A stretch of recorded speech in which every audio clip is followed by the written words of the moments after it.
ब्रा, ब्राह्मण धर्म हमारे समाज में वैदिक काल से ही आ चुका था। और वैदिक काल से जो ये धर्म आया, तो शुरुआती स्टेज में तो कोई मंदिर बना नहीं। लेकिन जैसे ही मौर्य काल खत्म होता है, मौर्य काल के बाद मंदिर निर्माण की शैली स्टार्ट हो गई।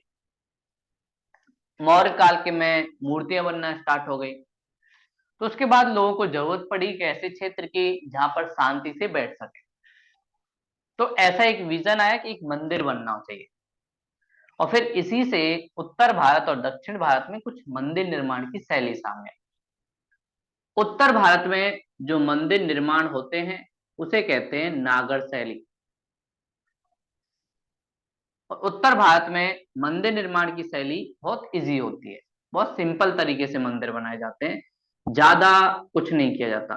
तो यहाँ पे क्या होता है, एक स्क्वायर शेप का, जहां पर देवता की मूर्ति होती है, वो बनता है। उसके ऊपर ये शिखर टाइप का, इसके ऊपर एक गोल आकृति, और फिर इसे चारों तरफ दीवार से घेर दिया जाता है।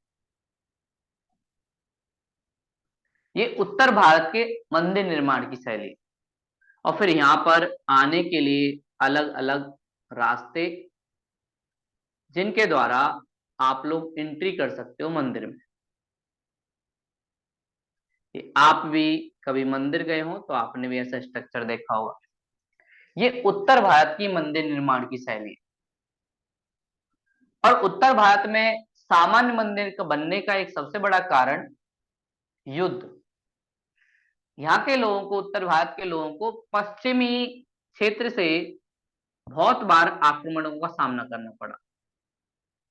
बहुत सारे लोग आते थे, आक्रमण करते थे, चाहे अलेक्जेंडर का आक्रमण हो या दिल्ली सल्तनत के समय मोहम्मद गौरी, अब्दाली, इन सब का आक्रमण हो। इसलिए इनको समय भी कम मिला, और इसलिए मंदिर निर्माण पर समय कम मिलने की वजह से और संसाधन कम होने की वजह से ज्यादा भव्यता नहीं दिखाई दी।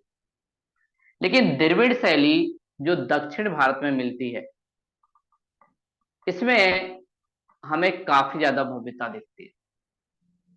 इस शैली में जो मंदिर निर्माण किए जाते हैं, उसका सबसे बड़ी चीज कि इनके यहाँ मेन जहां भगवान की मूर्ति होती है, उसे आयताकार शेप में बनाया जाता है। और फिर उसके बाद यहाँ पर पिरामिड, ऐसे धीरे धीरे जो शिखर है वो छोटा होता जाए। और ये पिरामिड इनकी मूर्तियों की भव्यता को और ज्यादा बढ़ाते हैं। और फिर उसके ऊपर एक संरचना,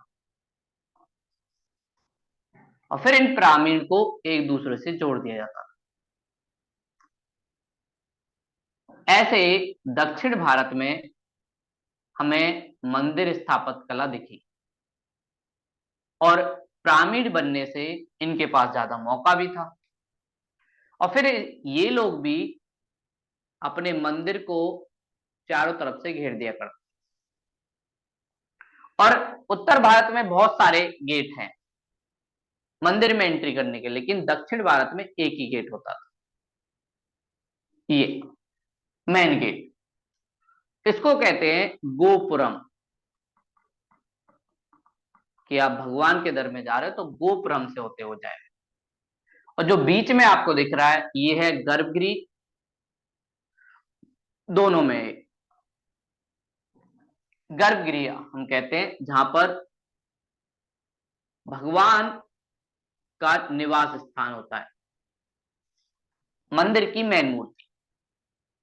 ऊपर वाला जो पार्ट है ये कहलाता है शिखर। उत्तर भारत में बहुत सिंपल शिखर होते हैं, इसलिए कहते हैं रेखीय, क्योंकि रेखाओं के माध्यम से एक इधर एक ट्रायंगल टाइप का बन रहा है। और दक्षिण भारत में जो शिखर बनता है इसको कहते हैं पिरामिड नुमा शिखर। मंदिर के ऊपर जो उत्तर भारत में रखा जाता है वो कहलाता है आमलक। दक्षिण भारत में इसको कहते हैं स्तूपिका।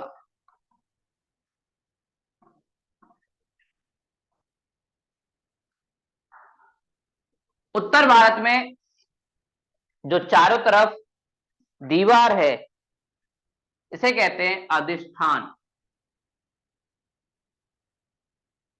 या बोला जाता है एक चबूतरा टाइप का बना दिया है। और दक्षिण भारत में उसको कहते हैं पारकोटा दीवार, कोटा दीवार। दीवार से चारों तरफ से घेर दिया गया। तो कई बार आपसे एक सिंपल सा क्वेश्चन ये होता है, उत्तर भारत में मंदिर निर्माण की कौन सी शैली मिलती है?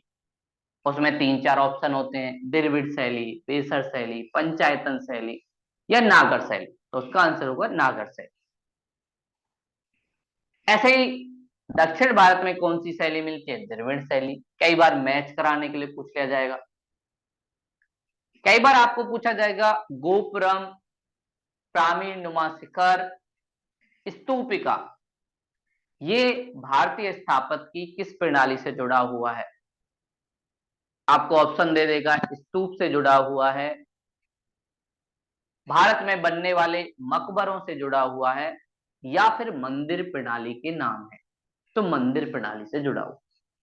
ऐसे भी क्वेश्चन पूछे जाते हैं। और मंदिर निर्माण में कुछ अंग बहुत ज्यादा महत्वपूर्ण होते हैं,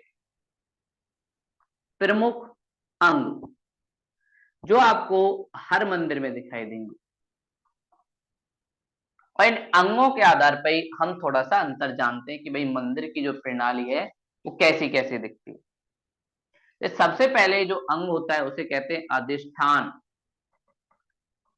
क्योंकि प्राचीन भारत में संस्कृत ज्यादा यूज की जाती थी, इसलिए संस्कृत का प्रभाव मंदिर निर्माण प्रणाली के ऊपर दिखता है, उसी के आधार पर उसका नाम भी है। अधिष्ठान होता क्या था? तो अधिष्ठान एक चबूतरे की तरह होता था, मतलब थोड़ा सा ऊंचा, चबूतरा संरचना। जैसे हम अपने घर की नींव बनाते हैं, बेस बनाते हैं, थोड़ा सा उसे ऊपर उठाते हैं मिट्टी डाल के या उसमें कंकड़ पत्थर डाल के, ऐसे ही मंदिर को ऊपर उठाने के लिए जिस प्रोसेस का यूज किया जाता है वही कहलाता है अधिष्ठान। नागर शैली में अधिष्ठान का होना कंपलसरी है। नागर शैली में मंदिर को थोड़ा सा ऊपर उठा के रखा जाए, नागर शैली में आवश्यक, मतलब उत्तर भारत में जरूर होता है। दक्षिण भारत में हो भी सकता है या नहीं भी, उसका कारण है इनको कभी जरूरत ही नहीं पड़ी। मंदिर को ऊपर उठाने के कई कारण हो सकते हैं। पहला कारण तो ये है कि हमारे भगवान है, थोड़ा ऊंचे पद पर रहना चाहिए। दूसरा है जल, बाढ़ आ जाएगी तो मंदिर को बचाया जा सकता है ना। तो दक्षिण भारत में जल की समस्या ज्यादा है नहीं, पानी इतना है ही नहीं। उत्तर भारत में है। उत्तर भारत में गंगा, यमुना, इन नदियों में बाढ़ आती रहती है, इसलिए मंदिर को थोड़ा सा ऊंचा रखा जाता है। अगला जो अंग हमें दिखता है वो है गर्भगृह, जहां पर मुख्य जो देवता हैं वो बैठते हैं। आप भी जब मंदिर गए होंगे तो उसमें देखेंगे जो मुख्य देवता है वो बिल्कुल अंदर, और उसके ऊपर शिखर होता है, उसके सम्मान में। शिखर उसके सम्मान को दिखाता है। और गर्भगृह की बात करें तो सबसे पवित्र स्थान मंदिर का, यहीं पर पूजा अर्चना जो भी आपको करनी है वो यहीं पे होता है। तो मंदिर का सबसे पवित्र स्थान होता है गर्भगृह, और जिसमें देवता की स्थापना की जाती है, देवता की मूर्ति। कई बार बहुत सारे राजा देवता के साथ साथ अपनी भी मूर्तियां रखते थे, मतलब वो चाहते हैं प्रजा उनको भी भगवान का दर्जा दे, इसलिए उस सिंबल के रूप में वो रखते हैं। और गर्भगृह के दो प्रकार हैं, एक है वर्गाकार। वर्गाकार ये नागर शैली में दिखता है, और दूसरा है आयताकार, ये हमें द्रविड़ शैली में दिखता है। ये आपको द्रविड़ शैली में दिखेगा। ऐसे दो टाइप के गर्भगृह आपको दिखेंगे, एक नागर शैली में, एक द्रविड़ शैली। तो ये हमने दूसरा अंग देखा जो हमें मंदिर प्रणाली में दिखता है। तीसरा अंग जो मंदिर प्रणाली में है वो है शिखर। शिखर क्या होता है? जो हम बोल रहे थे कि भाई नागर में अलग है, उसमें अलग है, तो बिल्कुल गर्भगृह के ऊपर की तरफ जहां पर हमारे प्रमुख देवता होते हैं, उनके सम्मान के लिए ऊपर की तरफ एक मीनार बनाई जाती है। उस मीनार को ही शिखर कहते हैं। तो गर्भगृह के ऊपर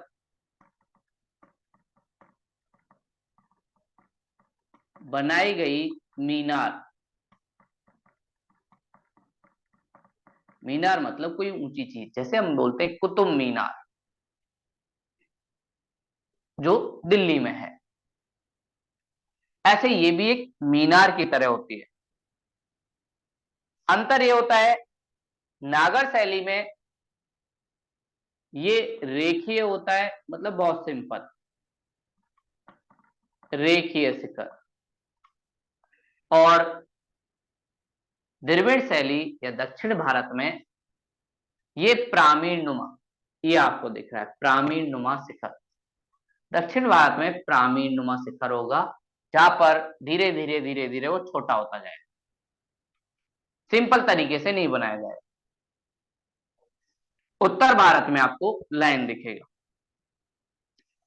साथ में शिखर के ऊपर उत्तर भारत में आपको आमलक, दक्षिण भारत में आपको स्तूपिका, ये संरचनाएं दिखेंगी। जो कलश होता है या नारियल, और उसके ऊपर वो सारी चीजें, और फिर ऊपर झंडा भी होता है, ये सारी चीजें आपको शिखर में दिखती हैं। अगली बात आती है गोपुरम। मंदिर का जो एंट्री गेट है वो क्या होता है? तो गोपुरम आपको उत्तर भारत में नहीं दिखता, ये दक्षिण भारत या द्रविड़ जो मंदिर प्रणाली है उसका हिस्सा है। और दक्षिण भारत में गोपुरम से पता चलता है कि राजा कितना शक्तिशाली था, उसकी आर्थिक, सामाजिक, राजनीतिक परिस्थितियां आपको गोपुरम से बनी। जितना ऊंचा गोपुरम होगा इसका मतलब राजा उतना शक्तिशाली था, जितना उस पर नक्काशी की होगी इसका मतलब उसके पास पैसा भी था। तो गोपुरम प्रवेश द्वार पर बनता है, और द्रविड़ या साउथ इंडिया, दक्षिण भारत का एक इंपॉर्टेंट पार्ट है, और हर मंदिर के आगे गोपुरम दिखेगा। और विजयनगर एम्पायर में तो हम देखेंगे कृष्णदेव राय, जिसका जिक्र बाबर करेगा, उनके वहां तो गोपुरम कई बार ऐसा होता था मेन जो मंदिर अंदर है उससे भी बड़ा बनता था, और इस गोपुरम को कई बार बोलते थे राय गोपुरम, मतलब गोपुरम का भी बड़ा हिस्सा। तो राय गोपुरम जो बनना स्टार्ट हुआ विजयनगर साम्राज्य के समय, और विजयनगर साम्राज्य को काफी ज्यादा विकसित राज्य के रूप में माना जाता है। आपने बाहुबली मूवी देखी होगी, तो उस बाहुबली मूवी में जितने भी सीन हैं वो ज्यादातर दक्षिण में बने विजयनगर साम्राज्य के हैं। काफी ज्यादा शक्तिशाली साम्राज्य था दक्षिण भारत का। और ये उत्तर भारत में नहीं होता था, उत्तर भारत में सीढ़ियां होती थी, इसलिए आपको ये नहीं दिखेगा। दक्षिण भारत में आपको गोपुरम दिखेगा। मीनाक्षी मंदिर का गोपुरम काफी ज्यादा बड़ा है। तमिलनाडु में एक मीनाक्षी मंदिर मिलेगा देवी पार्वती को समर्पित, उसका गोपुरम हम देखेंगे काफी बड़ा, काफी विशाल है, और मंदिर से भी बड़ा है। इससे इनकी सारी चीजें पता चलती है। अगला सबसे लास्ट जो इसका अंग होता है वो है पारकोटा, मतलब चारों तरफ जो दीवार बनाई गई उसका क्या है? चारों तरफ जो हम दीवार बनाते हैं जिसे कहते हैं पारकोटा, ये पांचवा अंग। पारकोटा दीवार। तो ये क्या है, मंदिर को चारों तरफ से घेरने की एक कला है। और ये पारकोटा दीवार चारों तरफ से जो घेरते हैं, ये भी आपको दक्षिण भारत में दिखेगा, उत्तर भारत में नहीं, या नागर शैली में आपको नहीं दिखेगा। नागर शैली में खुला होता है मंदिर, सीढ़ियां होती हैं, मंदिर का दरवाजा होता है, वहां से एंट्री होती है। उत्तर भारत में पूरी तरीके से उसको रख दिया जाता था, और कहीं ना कहीं इसकी वजह से ही ये लोग गोपुरम बनवाते थे। उत्तर भारत में ढकते ही नहीं थे, तो मेन गेट की जरूरत ही नहीं, दक्षिण भारत में ढकते थे। उत्तर भारत में नॉर्मल सीढ़ियां ही बना दी जाती थी, इतना भव्य उसको नहीं बनाया जाता। और दक्षिण भारत में एक और चीज, हर मंदिर के साथ आपको जलाशय दिखेगा। दक्षिण भारत में जलाशय होना कंपलसरी है, जहां पर लोग स्नान करते हैं। उत्तर भारत में हो भी सकता है और नहीं भी, कोई ऐसा नहीं है, लेकिन धार्मिक या पवित्रता के लिए काफी अच्छा माना जाता है कि जल में डुबकी लगाना। जैसे आप देखेंगे बहुत सारे लोग उत्तराखंड जाते हैं, तो उत्तराखंड में जाकर गंगा नदी में डुबकी लगाते हैं। उसे भारतीय परंपरा का एक अभिन्न हिस्सा माना जाता है। ऐसे हमारे समाज में मंदिरों का निर्माण हुआ, और ये कुछ अंग, पहला हमने देखा अधिष्ठान, तो चबूतरा क्या उसकी ऊंचाई पर थोड़ा बनाया गया है, तो नागर में दिखता है, द्रविड़ में नहीं। दूसरा हमने देखा गर्भगृह, पवित्र स्थान जहां प्रमुख देवता रहते हैं, नागर में वर्गाकार है, द्रविड़ में सातवात में ये आयताकार है। तीसरा हमने देखा शिखर, तो गर्भगृह के बिल्कुल ऊपर जो मीनार होती है उसे शिखर कहते हैं, जो नागर शैली में रेखीय होता है, और द्रविड़ शैली में पारकोट, पिरामिड की तरह होता है। अगला हमने गोपुरम, प्रवेश द्वार। द्रविड़ शैली में गोपुरम दिखता है दक्षिण भारत में, उत्तर भारत में नहीं दिखता। पारकोटा दीवार मंदिर के चारों तरफ, ये उत्तर भारत में कहीं कहीं, दक्षिण भारत में हर जगह। तो ये हमने कुछ अंग देखे जो मंदिर के दिखाई देते।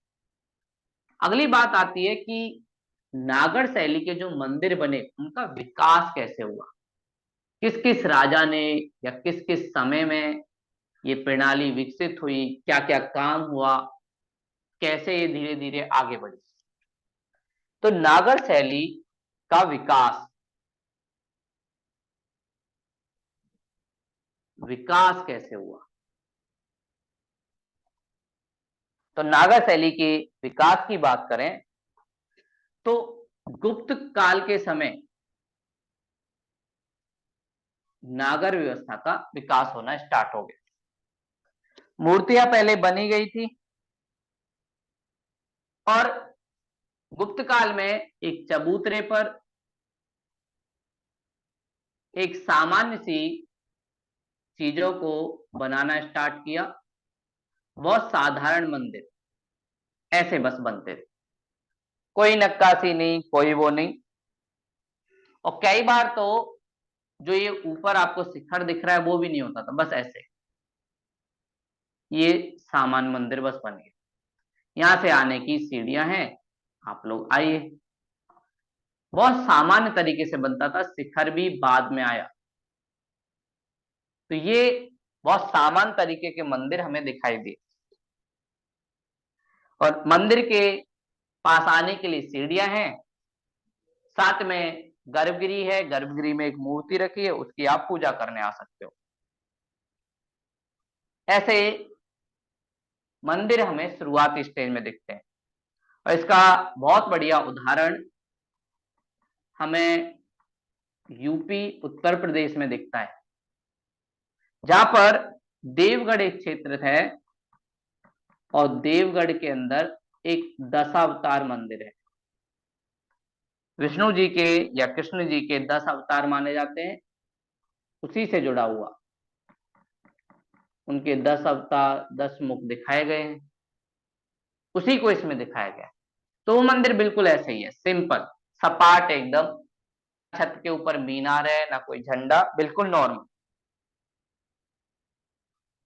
और शुरुआती स्टेज में ज्यादातर जो मंदिर थे वो पत्थर से बनते थे। पत्थर उत्तर भारत में मिल जाता था, राजस्थान और इस वाले क्षेत्र से, अरावली की पहाड़ियां हैं वहां से भी मिलता था लाल पत्थर। तो शुरुआत में ज्यादातर मंदिर पत्थर से ही बनते थे, लेकिन हमें धीरे धीरे ईंटों से बने हुए मंदिर भी दिखते कि भाई ईंटों से भी मंदिर बनने गए। और इसका उदाहरण भी हमें उत्तर प्रदेश के एक शहर कानपुर, जो उसका उद्योग का राजधानी है, वहां पे दिखता है। कानपुर में एक मंदिर है, भीतरगांव मंदिर। कई बार आपसे ये पूछ लिया जाता है कि भाई शुरुआती जो मंदिर है, दशावतार मंदिर, ये किस राज्य में मिलता है? तो ये मिलता है उत्तर प्रदेश। किस प्रणाली से जुड़ा हुआ है? तो सीधी बात है, जब हिमालय से कृष्णा के बीच है तो इसका मतलब उत्तर भारत में स्थित होगा, और उत्तर भारत में स्थित है तो इसका मतलब नागर शैली से जुड़ा हुआ होगा। तो इनसे ही जुड़े हुए क्वेश्चन कई बार पूछे जाते हैं। ऐसे ही आपसे कानपुर के भीतरगांव मंदिर किससे बना है? तो ईंटों से बना है। वैसे ज्यादातर मंदिर पत्थर से बनते हैं।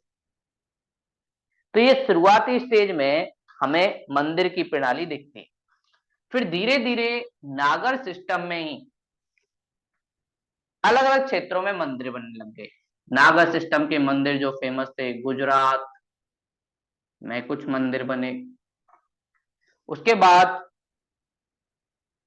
उड़ीसा में कुछ मंदिर बने, और फिर जिसे भारत का दिल कहा जाता है, मध्य प्रदेश, मध्य प्रदेश में भी कुछ मंदिर बने। अलग अलग राजाए, उन्होंने अलग अलग समय में कुछ मंदिर बनवाए। तो ये मंदिर शुरुआत में काफी सिंपल थे, और बड़ी सिंपलता के साथ इनको बनाया जाता था। गुजरात में एक मंदिर काफी ज्यादा फेमस है, सोमनाथ, गुजरात का सोमनाथ मंदिर। और इस सोमनाथ मंदिर के बारे में बोला जाता है बहुत ज्यादा धन होता था। आज के टाइम के हिसाब से भी देखें तो भारत में जिस मंदिर के पास काफी ज्यादा धन है उनमें से एक है गुजरात का सोमनाथ मंदिर। काफी सोने चांदी का चढ़ावा इस मंदिर पे आता है, बहुत सारे श्रद्धालु यहाँ पे चढ़ाने आते हैं। इसलिए सोमनाथ मंदिर को लुटेरों ने लूटा भी बहुत। अलग अलग शासक आएंगे, गौरी आएगा वो भी लूट के ले जाएगा। तो आक्रमण काफी ज्यादा हुए इस मंदिर पे। धीरे धीरे ये मंदिर बेचारा खत्म होने लगा, लेकिन फिर हमारी सरकार ने इस मंदिर को ठीक करवाया। तो गुजरात का सोमनाथ मंदिर भी काफी फेमस मंदिर है, जो उत्तर भारत की नागर प्रथा से जुड़ा हुआ है। लेकिन धन ज्यादा होने की वजह से आक्रमण भी ज्यादा हुए। जैसे हमने देखा था बौद्ध मठों पर, स्तूपों पर हमला हुआ, ऐसे ही इस पे भी हमला हुआ। वहीं उड़ीसा में एक मंदिर काफी ज्यादा फेमस है। उड़ीसा का एक क्षेत्र है कोणार्क, वहां शिव भगवान को एक मंदिर डेडिकेटेड है, कोणार्क सूर्य मंदिर। और इस मंदिर के बारे में बोला जाता है सूर्य की पहली किरण इस मंदिर के गर्भगृह पर पड़ती है, प्रमुख जो देवता है उस पर पड़ती है। और इस मंदिर की खास बात, एक ही पत्थर से बनाया गया। और इस मंदिर में क्या है, पहले मंदिर है और फिर उसके आगे घोड़े भी लगाए हैं, वो भी पत्थरों से बना के, पूरा रथ और उसके साथ में घोड़े। और ऐसे दिखाया गया कि सूर्य देवता घोड़े पर बैठ के जा रहे हैं। और ये मंदिर काफी पुराने टाइम में बना था। और ये एक तरीके से बताता है कि अगर पृथ्वी पर जीवन संभव है तो वो लाइट की वजह से, प्रकाश की वजह से, तो भारतीय परंपरा में बहुत सारी कहानियां चलती हैं। तो सूर्य देवता को काफी ज्यादा महत्वपूर्ण माना जाता है, क्योंकि अगर सूर्य देवता नहीं होगा तो हमारी पृथ्वी पर जीवन नहीं होगा। इसलिए आप देखते हैं बिहार में छठ पूजा होता है, वो भी सूर्य देवता की वजह से होता है।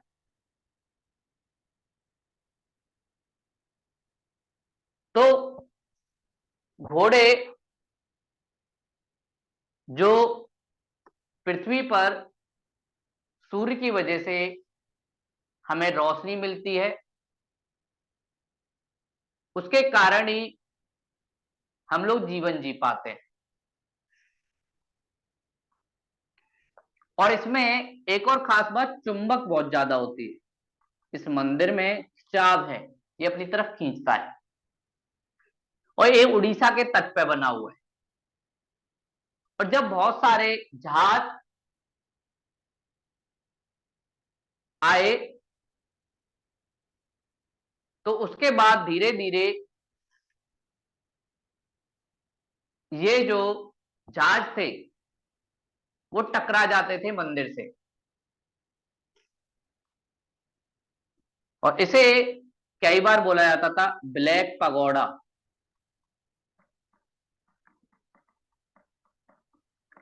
क्योंकि जब जहाज टकराता तो जहाज टूट जाता था।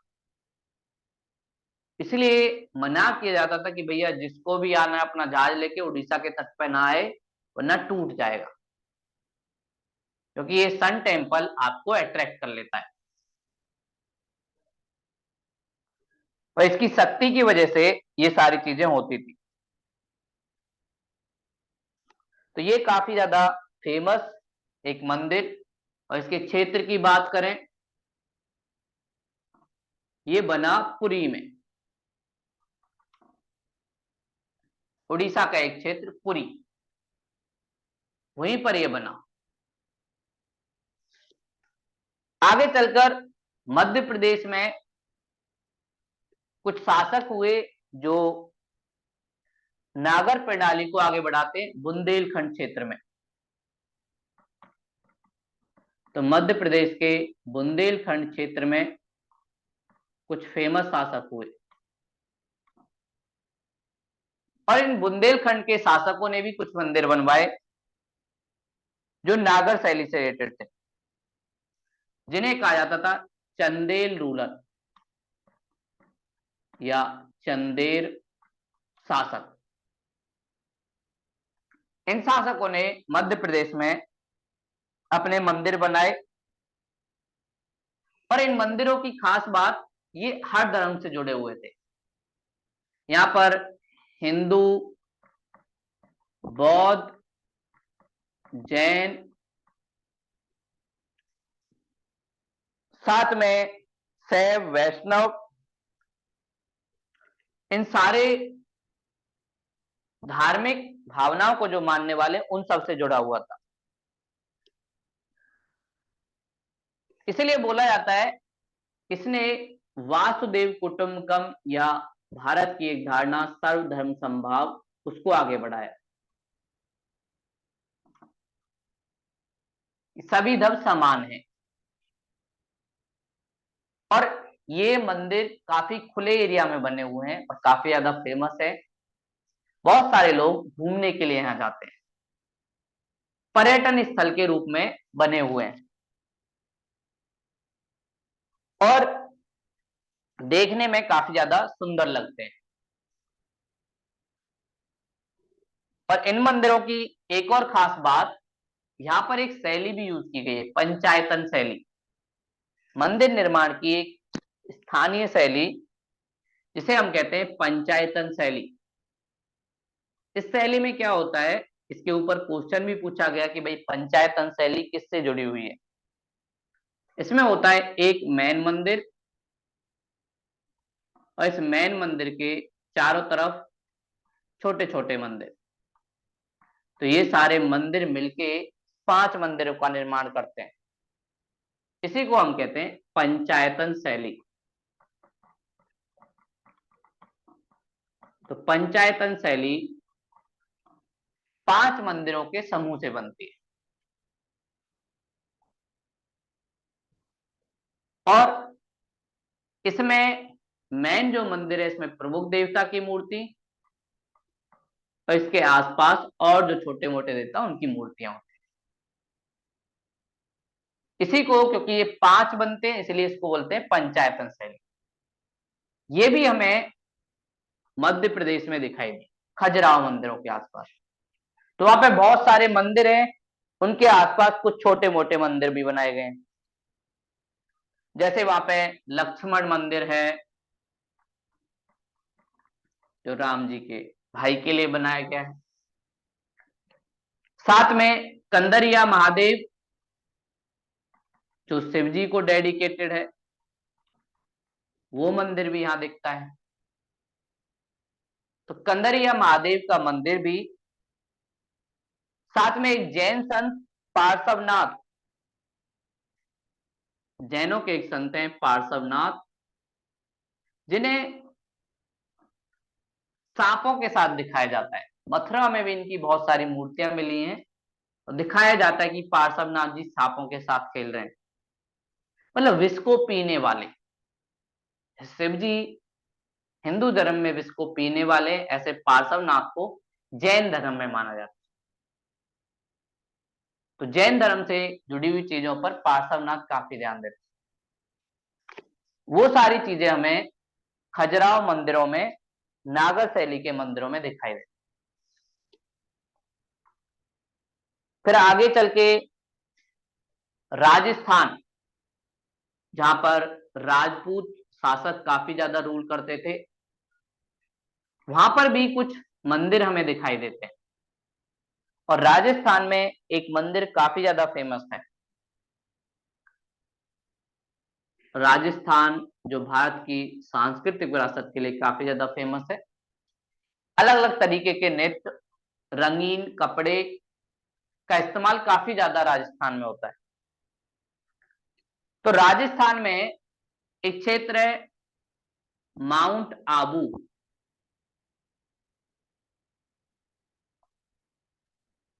माउंट आबू अरावली की एक चोटी, माउंट आबू, अरावली जो पर्वत है उसकी एक चोटी माउंट आबू।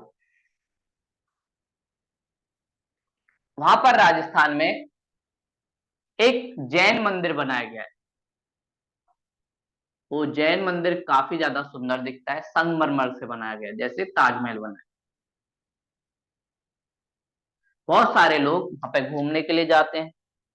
एक तो ऊंचाई पर भी है, और एक जैन संत दिलवाड़ा उनको डेडिकेटेड है, इसलिए इसे बोलते हैं दिलवाड़ा जैन मंदिर। काफी सुंदरता के साथ सजाया गया है। वहां के राजाओं ने इन जैन शासक जो संत थे उनकी काफी सहायता की, उनको सम्मान दिया। और इसमें जो मुस्लिम धर्म में मेहराब बनाए जाते हैं, कलियां सी बनाई जाती हैं, वो भी हमें दिखता है। ऐसे आपने देखा होगा, जिसे हम कहते हैं छज्जे, ऐसा भी इसमें दिखाई देता है। तो ये भी इस मंदिर की कला की कुछ खासियतें जो हमें दिखाई देती। तो दिलवाड़ा जैन मंदिर, इसमें लहरनुमा संरचना होती है। ये भी नागर शैली के स्थापत्य का एक हिस्सा है, जो हमें मंदिर कला में दिखता है। तो ऐसे हमने नागर शैली जो उत्तर भारत में दिखती है उसके कुछ क्षेत्रीय परंपराएं, चाहे उड़ीसा का कोणार्क सूर्य मंदिर हो, या गुजरात का सोमनाथ मंदिर, या मध्य प्रदेश में खजुराहो मंदिर, और राजस्थान का दिलवाड़ा जैन मंदिर, ये सब नागर प्रणाली के हिस्से हैं, जो अलग अलग उत्तर भारतीय राज्यों में हमें दिखाई देते। अगली बात आती है द्रविड़ शैली दक्षिण भारत, और जिसका भूगोल हमें पता है, कृष्णा से कन्याकुमारी तक जो शैली दिखाई देती है उसे दक्षिण भारत की शैली या द्रविड़ शैली कहते हैं। तो द्रविड़ शैली काफी ज्यादा फेमस है। और द्रविड़ शैली के अंदर बहुत सारी ऐसी चीजें आपको दिखाई देंगी जो हमारे समाज को दर्शाते हैं। और द्रविड़ शैली का विकास वहां पर समय समय पर हुए कुछ राजाओं ने किया। जैसे एक साम्राज्य काफी ज्यादा फेमस है तमिलनाडु में, पल्लव। पल्लव जो शासक हुए, उन्होंने द्रविड़ शैली का विकास किया। और पल्लव शासकों ने पहली बार, पहले जो मंदिर बनते थे वो बनते थे लकड़ी के, या जिसे कहते हैं काष्ठ कला। लकड़ी की चीजें बहुत बनती थी, उसको खत्म करके इन्होंने पहाड़ियों को काटकर, जो चट्टान होती थी उनको काटकर मंदिर निर्माण करना स्टार्ट किया पल्लव शासकों ने दक्षिण भारत में। और फिर उसके बाद इनके जो अलग अलग राजा आए उन्होंने निर्माण करवाया। जैसे पहले राजा थे महेंद्र वर्मन, तो इनके नाम पे ही पड़ा महेंद्र वर्मन शैली। इन्होंने क्या किया, चट्टानों को काट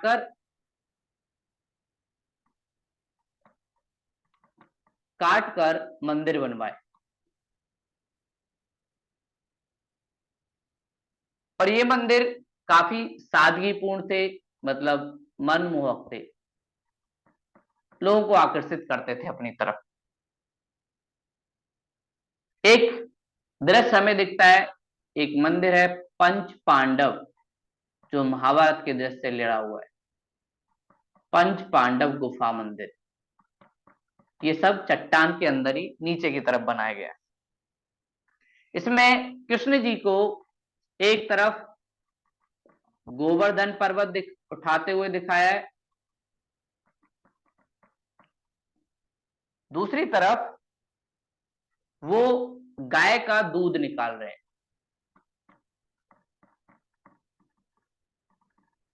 ऐसे दिखाया हुआ है, तो लोगों को बड़ा अच्छा लगता है देखने में कि भाई ये कैसे बनाया गया है। आज भी बहुत सारे लोग इस चीज को देखने जाते हैं। तो महेंद्र वर्मन जो राजा थे पल्लवों के, उन्होंने इस शैली का विकास किया। महेंद्र वर्मन के बाद नरसिंह वर्मन गद्दी पर बैठे, और नरसिंह वर्मन थोड़ा सा आगे बढ़े। और नरसिंह वर्मन का एक और नाम था मामल्ल, इसलिए इनको मामल्ल शैली भी कहते हैं। उपाधि राजा महाराजा पहले लेते थे, बहुत सारे निकनेम होते थे, उसके बेस पे इसको होता था। इन्होंने क्या किया, मंदिर के आगे रथ बनवाना स्टार्ट किया। तो इनकी शैली में रथों का निर्माण काफी ज्यादा हुआ। और ये रथ निर्माण जो होता था, एक ही पत्थर से, एक पत्थर से बनते थे ये रथ भी। उसी से मंदिर बना, उसी के आगे एक पत्थर से ये सारी चीजें होती थी। और इन मंदिरों का एक समूह जो इन्होंने बनवाए, 7 मंदिर बनवाए, जिन्हें कहते हैं सप्त पगोड़ा,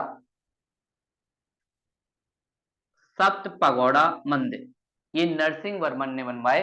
और इन सब में रथ हैं, और ये भी कहां से ले गया, महाभारत की कथा से। तो युधिष्ठिर की याद में धर्मराज मंदिर, उसमें भी रथ है। फिर उसके बाद अर्जुन मंदिर, युधिष्ठिर के भाई, बहुत बड़े धनुधर, साथ में भीम।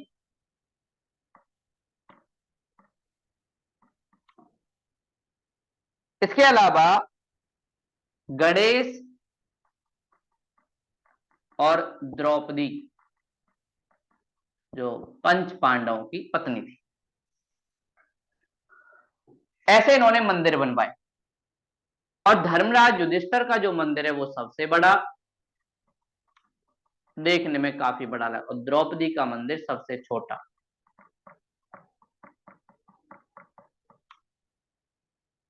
ये मंदिर इनके यहां दिखते हैं। तो ऐसी दो शैली इनके यहाँ दिखती है। और साथ में नरसिंह वर्मन ने अपनी मूर्ति भी लगवाई कि भैया भगवान की पूजा करो, साइड में अपनी भी लगवा दी। तो राजा ने अपनी भी पूजा करवाना स्टार्ट किया कि श्रद्धा के थ्रू मुझे भी मानने लग जाएंगे कुछ कि मैं भी भगवान से जुड़ा हुआ हूं। तो हर राजा चाहता है कि भाई प्रजा उसे ऐसे ही देखे जैसे भगवान हो। और ये दक्षिण भारत में एक क्षेत्र महाबलीपुरम उस क्षेत्र में काफी ज्यादा दिखता है, ये इनका सेंटर था। तो महाबलीपुरम एक सेंटर की तरह था, वहां पर यह शैली काफी ज्यादा विकसित हुई। आगे चलकर एक और शासक हुए जिनका नाम था राज सिंह। और राज सिंह के समय जो शैली डेवलप हुई उसी को कहते हैं राज सिंह शैली। इन्होंने आगे और कुछ काम करवाए। राज सिंह शैली ये भी पल्लवों के राजा हैं, दक्षिण भारत में भी बनवाते हैं। इनकी खास बात ये थी कि पहले मंदिर सिर्फ पत्थर से बनते थे, इन्होंने ईंटों से भी बनवाना स्टार्ट किया। अब चट्टान काट के नहीं, ये वैसे ही मंदिर बनवाने लगे।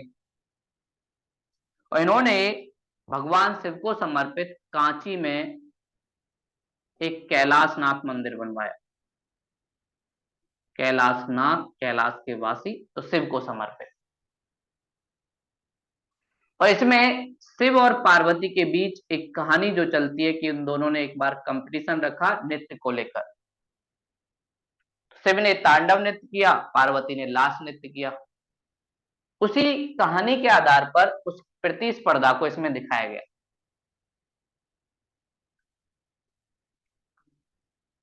और यहाँ समुद्र तटीय मंदिर, समुद्र के पास ये मंदिर बनवाए।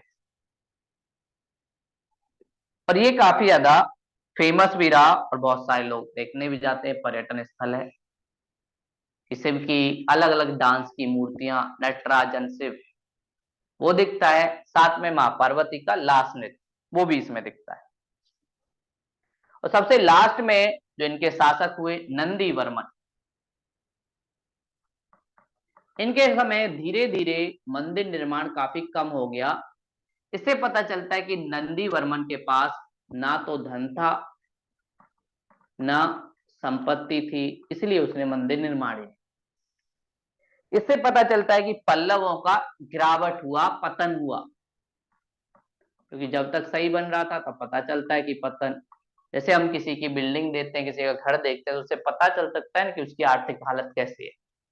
कोई अगर झोपड़ी में रहता है तो उसे समझ आता है कि हाँ बेचारा गरीब। ऐसे ही कोई बड़ा बड़ा मंदिर बनाता है तो पता चलता है कि हाँ थोड़ा अमीर। तो ऐसे पल्लव शैली का निर्माण हुआ और ये चलती रही। तो पल्लवों में हमने देखा पहले महेंद्र वर्मन जो चट्टान को काटकर मंदिर निर्माण करेंगे।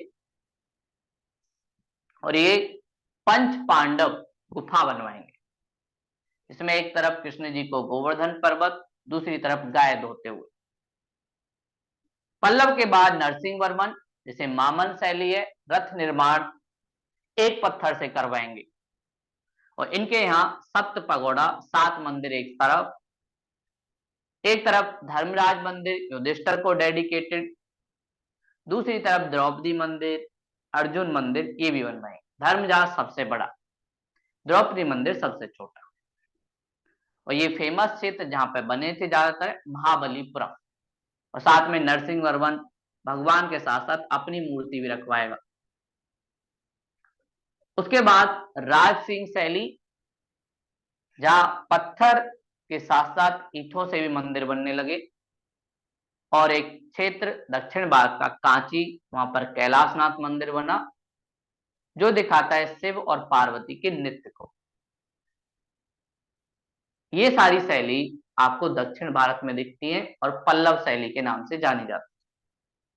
तो ये आज की क्लास थी। अगर कोई डाउट हो तो आप पूछ सकते हो।